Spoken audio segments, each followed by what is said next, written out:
all, welcome to my channel. I'm Matt, this is Matt's Mods, and today we have Spitfire Thursdays, everybody. So we have issue 62 of Build the Spitfire, and we're going to be actually attaching the power cable today for the Spitfire, so this should be very interesting. Now, I've heard a lot of people have had some troubles with this Spitfire build, with this power cable, and I'll explain a bit more about that when we get over to the build table.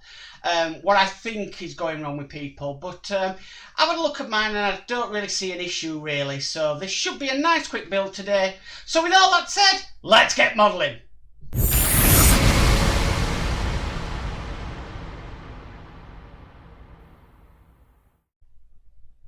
Okay, let's get started. So what we need first is we need this, which is the power cable. Sorry about that, connector and cable. And we need this part here. Now this part is what's causing the problem with everybody. Now basically a lot of people are finding they're putting this on and then they're finding it really difficult to get it on. Now I haven't seen an issue with mine, but if I just go to the close-up camera, what we need to do, we've got this sort of flat edge up here. Now that is going to be actually on top like that. Okay, I'm thinking a lot of people are trying to do it that way, so that flat edge down there first. It's not going to work that way.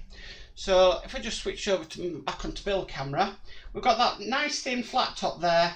We're just going to put it down onto that, and then we're just going to screw it in position, just like so. Okay, and then that's what it should look like from the top. Do that on close-up camera. So that's what that should look like on top. Okay, so back to build camera. Okay, so the next part, what we need to do, we've got these two bits here. These are the connector housing, and we've got like a little notch here, just as you can see there. And what we're going to do is we're going to slot this into position. So more or less just like so. Make sure I get this right. Okay. And then what we need to do is we need to put this, is going to go on top just like so, but we do need to glue that in. And so what I'm going to do, I'll get my glue tray out and my glue, put a bit of glue in the glue tray. We don't need a lot, so I'm not going to put a lot in. Don't like wasting glue really. Okay, so we've got this part here. I'm going to do it as it does in the pictures. So the pictures, I want it round that way, and then I'm just going to put a bit of glue on here. Like I said, I'm not caking this in glue, just a minimal amount is enough. I might just put a little bit just at the sides just to hold that in place. Oh, a little bit there. So you're not really going to see this silver part, this housing bit, really, when you've done this, but it has caused some people some problems. Okay, and I'm just going to put that, slide this over the wire and down into place just like that. Now that's going to move around a little bit in there, but that is absolutely normal. Okay, so move on to the next stage. And the next stage is we are going to need to bring the aircraft across, because we're going to attach this cable to the aircraft. So let me just bring this across. Might be better just trying to find the best position for this. Okay, so we're going to be working at the back here.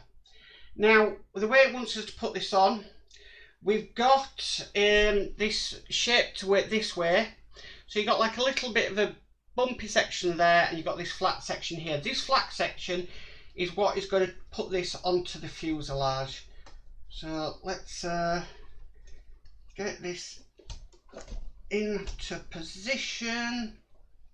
Yeah, that's in position. And then we need to screw this down with two PM 2x6mm screws. Now it is getting difficult to work in this fuselage, but I've had a look at the instructions, and now mine's just come a bit away there from the glue, so I might just put a little bit more glue on just before we we screw it in. Just didn't want to go in there. A little bit more glue. Just going to put some on the bump of this here.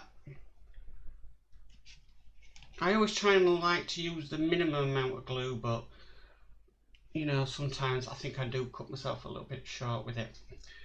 Okay, so we'll put this back on.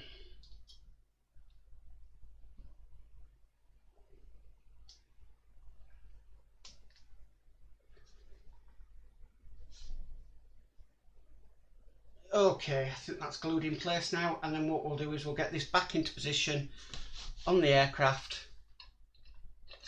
where it needs to be. Just push it into place. Okay, so I'm happy that's now in place, and then like I said, we need to have a PM 2x6mm screw to screw this in with. I'm hoping in the next set of issues we might get a circuit board, but we'll see. So I'm going to try and go down through the fuselage here to the point and then screw it into place. That's that one in. And then we've got another one at the other side. Just try and switch camera here and see if you can see it a bit better. Just move that up. So I'm trying to go through the fuselage, down onto it, and screw it in just like that. Making sure it's nice and tight. Okay, and that's it. That's it for this issue. So yeah, that was quite interesting. So if I show you that cable, that's now in place with the 2 screws, and it's in its correct housing. Excuse me. And that's it for issue 62. So yeah, I haven't seen an issue myself, to be perfectly honest with you. I didn't have any problem with that. The other solution would be to use some 3-in-1 oil maybe on that section, just to help it along the way, with it twisting on. So if you do get stuck, a tiny bit of 3-in-1 oil and that should go on absolutely perfectly. But that is issue 62 complete. Well, that's it for Spitfire Thursdays, everybody. Thanks for tuning in. Now, if you're wondering, and you're doing this issue, and you're wondering why the connector is loose within that housing, it has to be that way. And the reason it has to be that way is simply as the aircraft is moving on the base and stuff, it needs to be flexible. It needs to move with the aircraft. So it's kind of like on a pivot, really. And that's the reason why it's loose. So don't panic if you put yours into the housing and then put it onto the aircraft, you think, this thing's moving around, I'm never going to be able to get it done. That's the way it should be, so don't worry about that at all. You just got to think about the motion of the aircraft, up and down, left and right and stuff. That power cable is going to need to have some flexibility with it. But that was quite an interesting issue. I didn't seem to have any problems with mine. It seemed to go together really, really well, so I'm happy with that. Anyway, if you like this video, please give it a massive thumbs up. If you haven't subscribed, please subscribe and hit that notification bell, and you're notified of any future videos. But as for always, guys, stay safe and bye for now.